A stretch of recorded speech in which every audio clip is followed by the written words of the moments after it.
नमस्कार दोस्तों, स्वागत है आपका हमारे YouTube channel GS by VS में। दोस्तों, आज से आपके गरुड़ बैच यूपी लेखपाल की तैयारी शुरू हो गई है हमारे चैनल पर जीएस बाई वीएस में। दोस्तों, गरुड़ बैच में हम लोगों का पूरा फोकस यूपी लेखपाल के 100 में से 75 प्रश्नों पर होगा। इसमें हम लोग सबसे पहले शाम 5 बजे यानी कि जिसमें हम लोग कर रहे हैं अभी, समान हिंदी के प्रश्नों पर चर्चा करेंगे तथा इसके बाद 6 बजे से आपकी जीएस की क्लास होगी तथा 7 बजे से आपकी ग्राम समाज एवं विकास की क्लास होगी।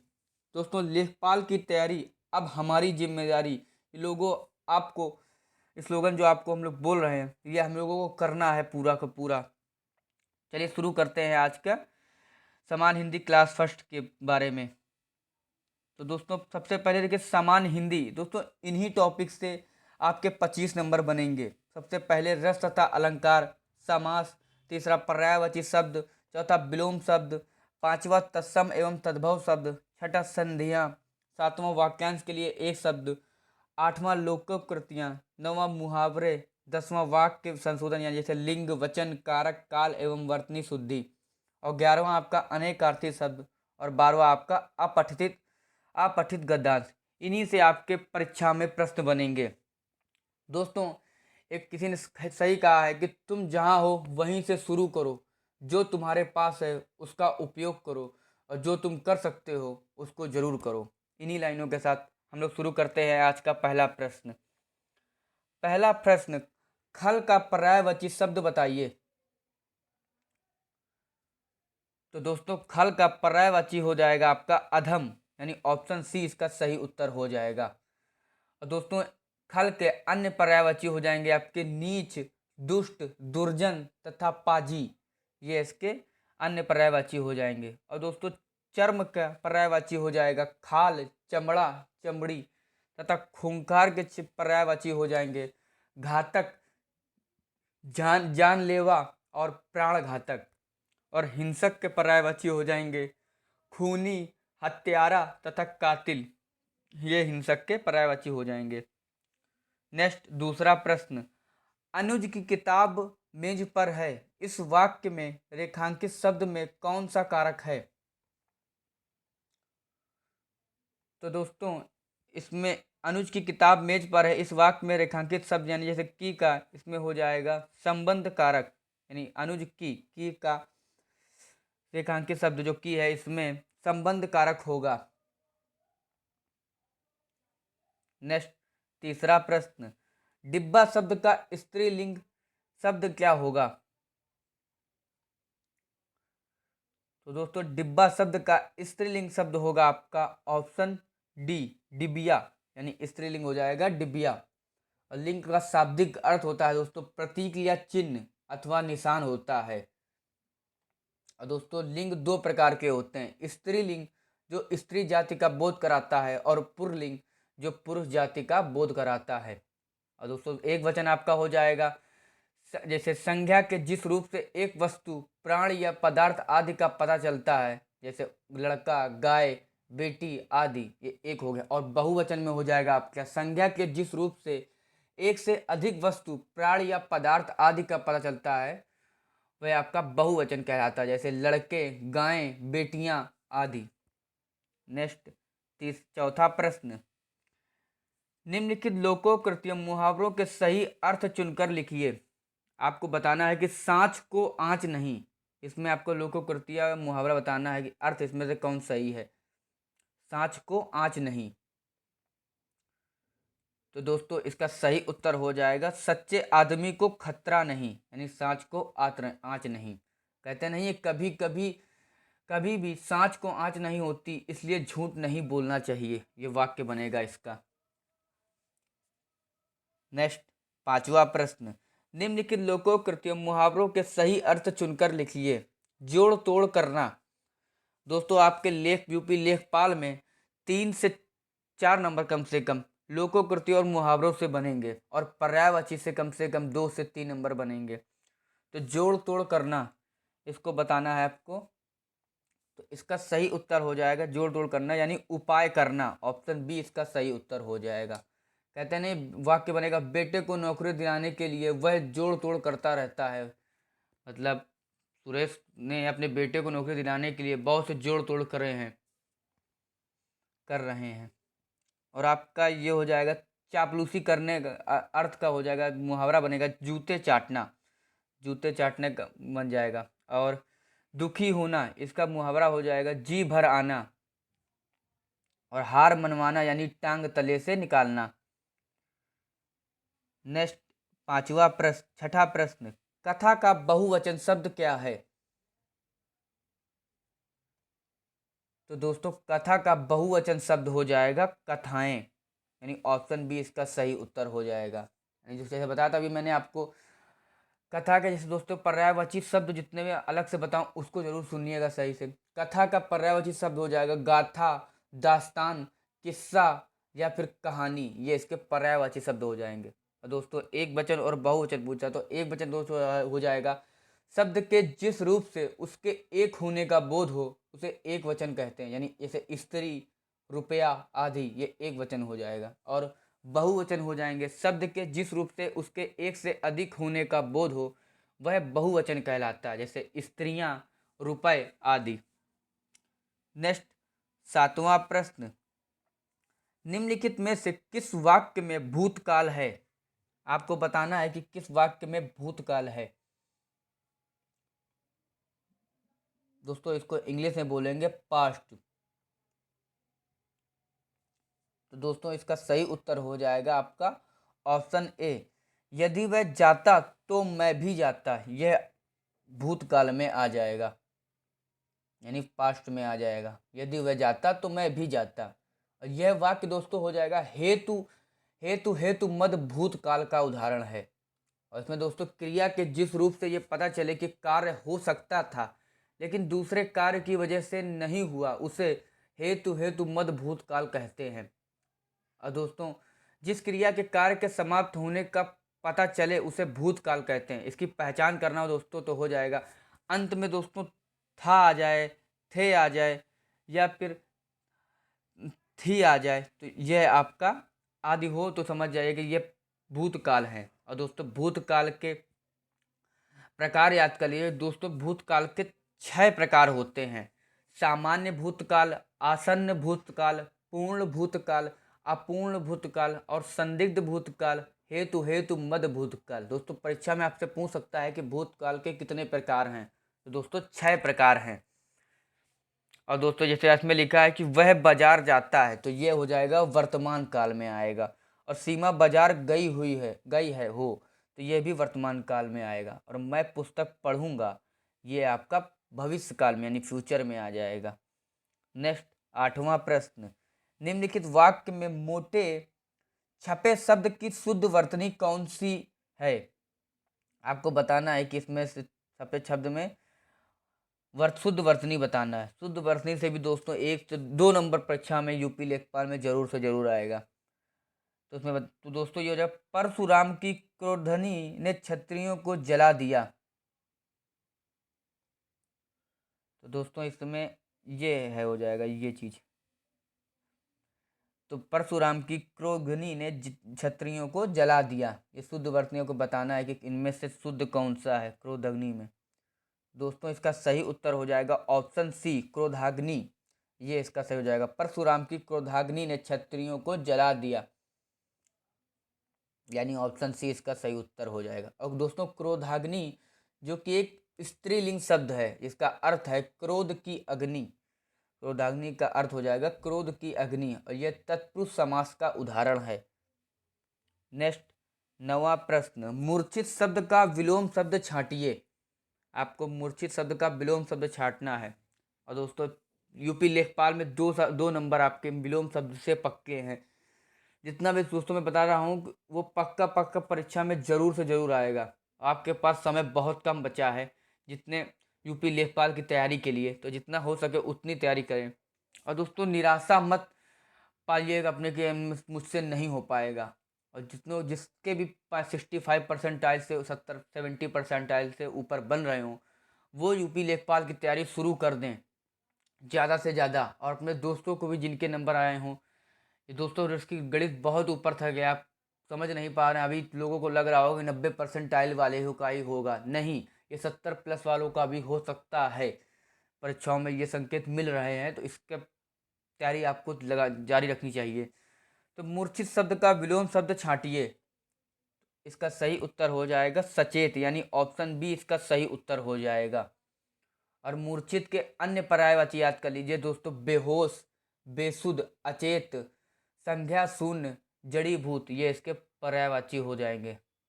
तथा सचेत के पर्यायवाची याद कर लीजिएगा, ये हो जाएंगे चौकन्ना, जागरूक, सावधान, चौकस, सजग, ये इसके पर्यायवाची हो जाएंगे। और दोस्तों जीवित का विलोम शब्द हो जाएगा मृत, अमूर्त का विलोम शब्द हो जाएगा मूर्त, तथा मुखर का विलोम शब्द हो जाएगा मूक। नेक्स्ट 10वां प्रश्न, निम्नलिखित प्रश्न में दिए गए वाक्य के लिए एक शब्द चुनना है। आपको ये वाक्य दिया गया है, इसमें आपको एक शब्द चुनना है।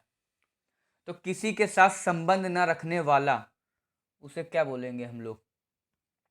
तो किसी के साथ संबंध न रखने वाला, उसको बोलेंगे हम लोग निसंग, यानी ऑप्शन डी इसका सही उत्तर हो जाएगा। और दोस्तों संकोची इसका हो जाएगा, किसी चीज के लिए संकोच करने वाला, कहते हैं ये बहुत संकोची है। और निशंक का हो जाएगा, जिसे किसी प्रकार शंका या डर ना हो, उसे निशंक बोलते हैं। उसे तो किसी चीज का डर है ही नहीं, कहते नहीं वाक्य में। और निभ्रांत ये हो जाएगा, जिसे कोई भ्रम ना हो, जैसे उसको पक्का है कि भ्रम नहीं है कि उसका लगनी है तो लगनी है नौकरी उसकी, यूपी लेखपाल में उसका होना है तो होना है, इसलिए उसको कोई भ्रम नहीं है कि नहीं हो पाएगा। नेक्स्ट 11वां प्रश्न, मुरलीधर शब्द में कौन सा समास है? तो दोस्तों मुरलीधर शब्द में बहुब्रीहि समाज है, यानी ऑप्शन बी इसका सही उत्तर हो जाएगा। मुरलीधर का दोस्तों वो कहेंगे इसको मुरलीधर धारण करने वाला, अर्थात कृष्ण भगवान, यानी मुरलीधर का उचित समास विग्रह हो जाएगा मुरली धारण करने वाला अर्थात कृष्ण भगवान। और जिस समाज में दोनों पद प्रधान नहीं होते हैं और दोनों पद मिलकर किसी अन्य विशेष अर्थ की ओर संकेत कर रहे हों, वहाँ बहुब्रीहि समास होता है। और दोस्तों द्विग समाज ये आपका हो जाएगा, इसकी परिभाषा हो जाएगी, जिस समास में पूर्व पद यानी पहला पद संख्यावाचक विशेषण हो, यानी जैसे 4 राहों का समूह, तो ये हो जाएगा चौराहा। तो ये आपका उदाहरण हो गया द्विग समाज का, जैसे मतलब पहला संख्यावाचक शब्द हो कोई भी, जैसे 4 इसमें आया है, 4 राहों का समूह, तो चौराहा बन गया। और तत्पुरुष समाज इसमें हो जाएगा यस, जिस समास में प्रथम पद गौण और उत्तर पद की प्रधानता होती है और समास करते वक्त बीच की विभक्ति का लोप हो जाता है, जैसे यश को प्राप्त, उदाहरण के लिए उसे बोलेंगे यश प्राप्त, इसमें को शब्द हट गया है, तो ये आपका तत्पुरुष हो जाएगा। और कर्मधाराएं समास ये हो जाएगा आपका, पहला पद विशेषण और दूसरा पद विशेष होता है, अर्थात इसके पूर्व पद और उत्तर पद में उपमान और उपमेय का संबंध होता है। उदाहरण के लिए नव है जो युवक, उसे बोलेंगे हम लोग नव युवक, यानी पहला विशेषण और दूसरा विशेष, नव है युवक नहीं नव युवक। नेक्स्ट 12वां प्रश्न, निम्नलिखित प्रश्न में दिए गए वाक्य के लिए एक शब्द चुनिए। आपको एक वाक्य चुनना है। तो प्रकाश में लाए जाने योग्य, इसका एक शब्द क्या बनेगा? तो दोस्तों प्रकाश में लाए गए योग्य हो जाएगा आपका प्रकाशी, यानी ऑप्शन ए इसका सही उत्तर हो जाएगा। और प्रकाशित शब्द संज्ञा है जिसका अर्थ है प्रकाशक का प्रकाशक संबंधी, पुस्तक के आरंभ में प्रकाशक की ओर से किया गया निवेदन। नेक्स्ट 13वां प्रश्न, गंगोर्मी शब्द का संधि विच्छेद क्या होगा? दोस्तों गंगोर्मी शब्द का संधि विच्छेद होगा गंगा प्लस उर्मी, ये इसका संधि विच्छेद हो जाएगा। दोस्तों संधि विच्छेद से भी 2 से 3 नंबर आपके यूपी लेखपाल में आएंगे। आप टोटल कर लीजिएगा 2 से 3 करके, इन्हीं 12 टॉपिकों में से आपको क्या कहते हैं कि 25 नंबर आपके आएंगे। पेपर आसान था, लेकिन हिंदी को आप इतना कम मत आंकिएगा कि इसको हल्के में लेकर के बच्चे पढ़ते नहीं हैं शुरुआत में। दोस्तों संधि, बात हुई संधि की, तो संधि दोस्तों 2 शब्दों के मेल से जो विकार यानी परिवर्तन होता है उसे संधि कहते हैं। और संधि के दोस्तों 3 तीन संधि तीन प्रकार की होती है, स्वर संधि, व्यंजन संधि और विसर्ग संधि। आपसे परीक्षा में पूछ सकता है ये संधि कितने प्रकार की होती है, तो स्वर संधि, व्यंजन संधि और विसर्ग संधि। नेक्स्ट 14वां प्रश्न, दिए गए विकल्पों में शुद्ध वाक्य का चयन कीजिए। ये विकल्प दिए गए हैं ये चार, इसमें आपको बताना है कि शुद्ध वाक्य कौन सा है। तो इसमें सही उत्तर हो जाएगा आपका बेरोजगारी दूर होनी चाहिए, यानी ऑप्शन सी इसका सही उत्तर हो जाएगा। दोस्तों कहने को तो इस टाइम यही चल रहा है बेरोजगारी दूर होनी चाहिए, लेकिन अब तो ये चल रहा है कि बेरोजगार दूर होने चाहिए, हटाना ही चाहिए। सरकार ऐसे बना दिया सरकार ने कि कुछ कहने वाला एक नहीं बच रहा है किसी को भी, और किसी से पच भी नहीं रहा है। लोग सिर्फ राजनीति में लगे हैं। युवा से पूछिए कि उसको क्या दर्द है, कोई नहीं जाना। बेरोजगार में लोग कैसे कैसे दिन घुट घुट के लोग जी रहे हैं, ये किसी को नहीं पता है। दोस्तों मैंने आज के ही एक पेपर में पढ़ा था, एक राजस्थान के एक पेपर में, स्टेनो के पेपर में, उसका हो गया सब कुछ, फाइनल रिजल्ट भी आ गया, लेकिन फिर से रिजल्ट क्या कहते हैं, किसी ने अपील कर दिया तो दोबारा रिजल्ट लगाया गया, देखा गया तो उसको बाहर कर दिया गया, नौकरी मिलने के बाद बाहर कर दिया गया। तो उस बच्चे ने आत्महत्या कर लिया, यानी समझ लीजिए कितनी बड़ी बात है। लोग सरकारें सिर्फ मजाक बना रखा है सिस्टम ने, बिल्कुल किसी की भावनाओं को ठेस पहुंचा करके। वो कोई आपसे कोई लगाव नहीं है, उनको सिर्फ वोट बैंक से मतलब है। तो दोस्तों जितना हो सके, जितनी जल्दी हो सके, आप एक नौकरी जरूर अपने लेनी है, आपको सरकारी गवर्नमेंट नौकरी लेनी ही लेनी है। नेक्स्ट 15वां प्रश्न, निम्नलिखित शब्दों में से तद्भव शब्द का चयन कीजिए।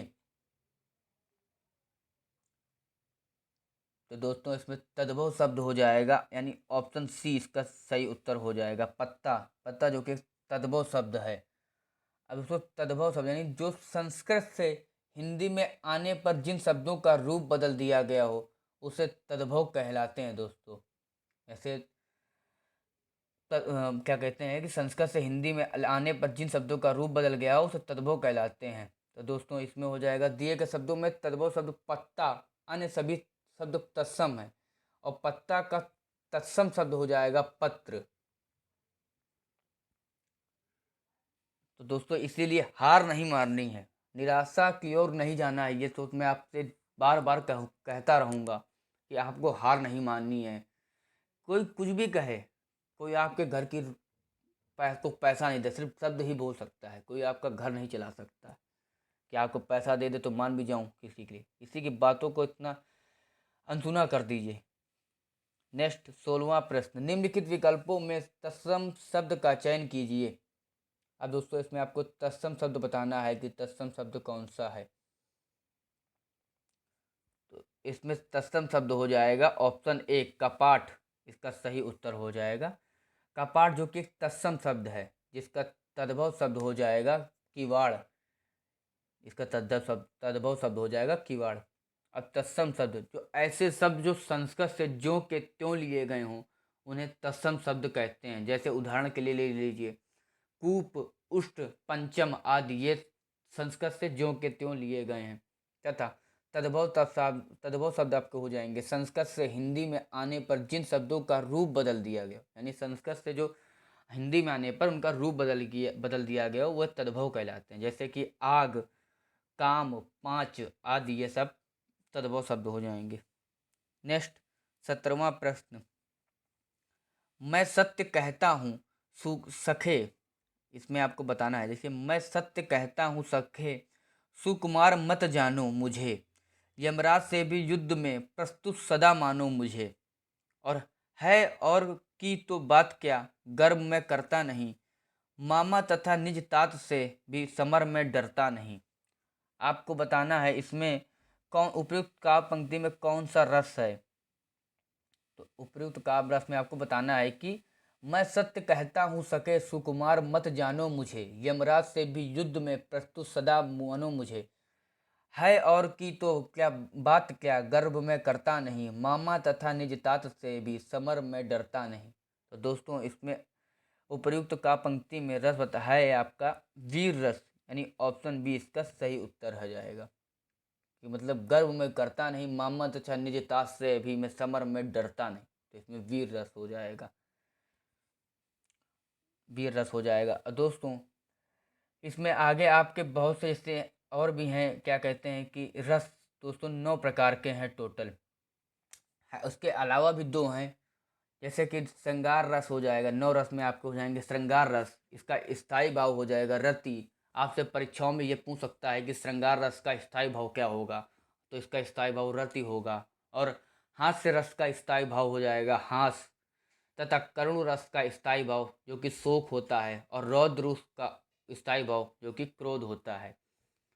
ऐसे ही 5वां हो जाएगा वीर रस का स्थायी भाव उत्साह हो जाएगा, तथा छठा भयानक रस का स्थायी भाव भय हो जाएगा, तथा 7वां भीभत्स रस का स्थायी भाव जुगुप्सा हो जाएगा, और 8वां अद्भुत रस का स्थायी भाव विस्मय हो जाएगा। 9वां शांत रस का स्थायी भाव हो जाएगा निर्वेद, तथा इसके अलावा 2 और रस माने जाते हैं, याद कर लीजिएगा उनको भी।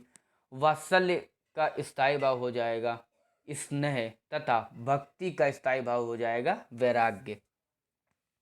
नेक्स्ट 18वां प्रश्न, निम्नलिखित प्रश्न में दिए गए वाक्य में आपको उसमें त्रुटि बतानी है कि ए बी सी, या फिर यदि डी में कोई त्रुटि ना हो तो डी का चयन करना है आपको। तो ये आपका हो गया झूठ बोलना पाप है, कोई त्रुटि नहीं है।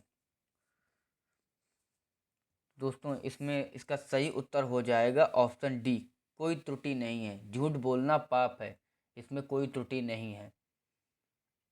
जब दोस्तों याद करें, झूठ का अर्थ होता है मिथ्या या असत्य होता है, और झूठ का विलोम शब्द सच होता है।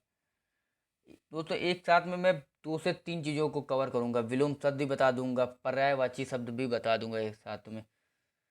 19वां प्रश्न, जैते तुम तारे तेते नभ ने न तारे हैं, उपर्युक्त पंक्ति में कौन सा अलंकार है। तो दोस्तों जैते तुम तारे तेते नभ में न तारे, इसमें अलंकार हो जाएगा यमक अलंकार। यमक अलंकार इसका सही उत्तर हो जाएगा। दोस्तों जब एक शब्द का प्रयोग 2 बार होता है और दोनों बार उसके अर्थ अलग अलग होते हैं, तब वहाँ यमक अलंकार होता है। और तो इसमें दोस्तों जैसे जैते तुम तारे तेते नभ में न तारे, इस काव्य में पंक्ति में तारे शब्द 2 बार आए हैं, प्रयोग हुआ, लेकिन इसके अर्थ अलग अलग हैं। एक बार तारे शब्द का अर्थ है उधार किया, तथा दूसरे बार तारे शब्द का अर्थ है सितारे, इसलिए यहाँ पर यमक अलंकार होगा। और दोस्तों और भी जैसे अनुप्रास अलंकार, इसका हो जाएगा जहाँ एक ही वर्ण की आवृत्ति एक से अधिक बार हो, वहाँ अनुप्रास अलंकार होता है। जैसे उदाहरण के लिए, चारूचंद्र की चंचल किरणें खेल रही थी जल थल में, इसका उदाहरण हो जाएगा।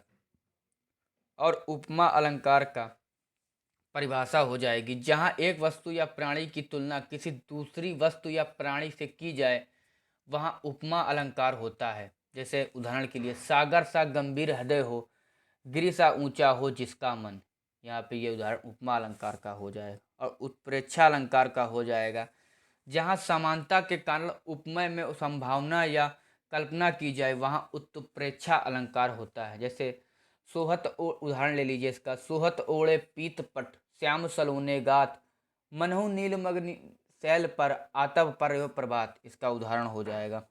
नेक्स्ट 20वां प्रश्न, फिर आपको बताना है, इसमें बताना है कि ए बी सी में या फिर डी में कोई त्रुटि नहीं है। तो ये आपको बताना है ऑप्शन 20वें नंबर में कि मैं कहीं नहीं जाऊंगा, कोई त्रुटि नहीं है। इसमें आपको बताना है कि किसमें त्रुटि है या फिर नहीं है त्रुटि। तो दोस्तों इसका सही मतलब इसमें त्रुटि है ऑप्शन बी नंबर में, नहीं में। दोस्तों यहाँ पे नहीं में बिंदी लगेगी, ना कि खाली नहीं होगा। तो नहीं होगा, ना कि नहीं नहीं होगा। तो इसका पूर्ण वाक्य हो जाएगा, मैं कहीं नहीं जाऊंगा, ना कि नहीं जाऊंगा। नेक्स्ट 21वां प्रश्न, निम्न प्रश्नों में अनेकार्थी शब्द दिए गए हैं, एक अर्थ शब्द के साथ ही लिखा है, दूसरा अर्थ बताना है आपको। जैसे एक अर्थ दिया है, दूसरा अर्थ बताना है आपको। रस आनंद, और आपको दूसरा अर्थ बताना है क्या होगा। तो दोस्तों रस का अनेकार्थी शब्द हो जाएगा सार, यानी ऑप्शन डी इसका सही उत्तर हो जाएगा। सार इसका सही उत्तर। और इसके अन्य अनेक अर्थी शब्द याद कर लीजिए रस के, जैसे स्वाद, जल, औषधिका और अर्क, पारा, इसके अनेक अर्थी शब्द हो जाएंगे। और जीव के अनेक अर्थी शब्द याद कर लीजिए, रसा, पृथ्वी, शोरभा आदि, ये इसके अनेक अर्थी शब्द हो जाएंगे। तथा रसीला के अनेक अर्थी शब्द हो जाएंगे, रसाल, आम, ईख आदि, ये इसके अनेक अर्थी शब्द हो जाएंगे। तथा रस्सी के अनेक अर्थी शब्द याद कर लीजिए, रश्मि, किरण, बरौनी आदि, इसके अनेक अर्थी शब्द हो जाएंगे। नेक्स्ट 22वां प्रश्न, निम्न प्रश्नों में अनेक अर्थी शब्द दिए गए हैं, एक अर्थ शब्द के साथ ही लिखा है, दूसरा अर्थ बताना है। इसमें भी आपको दूसरा अर्थ बताना अनेक अर्थी कि दीवा दिन, तो अब दीवा का और अनेक अर्थी बताना है आपको। इसका सही उत्तर हो जाएगा ऑप्शन ए, दीपक। दीवा का दीपक हो जाएगा। और दोस्तों दीवा के अनेक अर्थी शब्द और याद कर, जैसे दिवस, याम, वार और प्रमाण।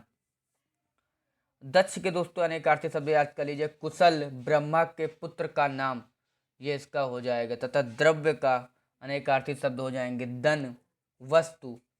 और दंड के और याद कर लीजिए, दंडा, सजा, व्यायाम, विशेष, सेना, जहाज का मस्तूल आदि, ये अनेक अर्थी शब्द हो जाएंगे दंड के।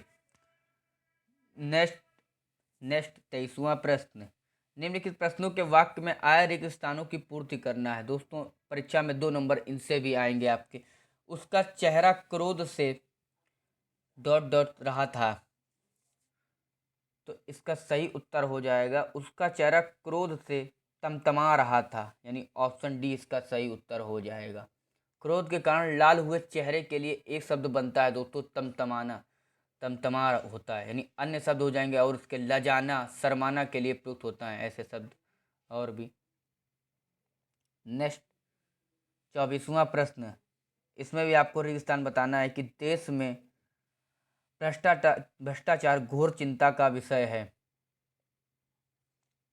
तो दोस्तों इसमें हो जाएगा, देश में बढ़ता भ्रष्टाचार घोर चिंता का विषय है, इसका सही उत्तर हो जाएगा। नेक्स्ट 25वां प्रश्न, दिए गए विकल्पों में शुद्ध वाक्य का चयन करना है। इसमें दोस्तों 4 ऑप्शन में आपको बताना है कि शुद्ध वाक्य कौन सा है। तो इसका सही उत्तर हो जाएगा ऑप्शन डी, इस कार्य में तुम्हारी भलाई है, यानी इसका सही उत्तर हो जाएगा। इसमें देखिए दवाई लिखा है तो ये गलत, इस कार्य में तुम्हारी दिखाई ये भी गलत, और इस कार्य में तुम्हारी सच्चाई ये भी गलत, तो यानी इस कार्य में तुम्हारी भलाई है। दोस्तों अगर आपको वीडियो अच्छी लगे तो इसको ज़्यादा ज़्यादा लाइक करें, कमेंट करें एंड चैनल को सब्सक्राइब करें। अगर आपको लगता है कि इसमें कुछ और अलग से हम लोग कर सकते हैं तो आप कमेंट सेक्शन में बता सकते हैं। और आपको कुछ भी अच्छा लग रहा हो या गलत लग रहा हो तो उसमें आप कमेंट करके बता दें, तो हम लोग उसको सही करने की पूरी कोशिश करेंगे। इसी के साथ चैनल को सब्सक्राइब करें। धन्यवाद।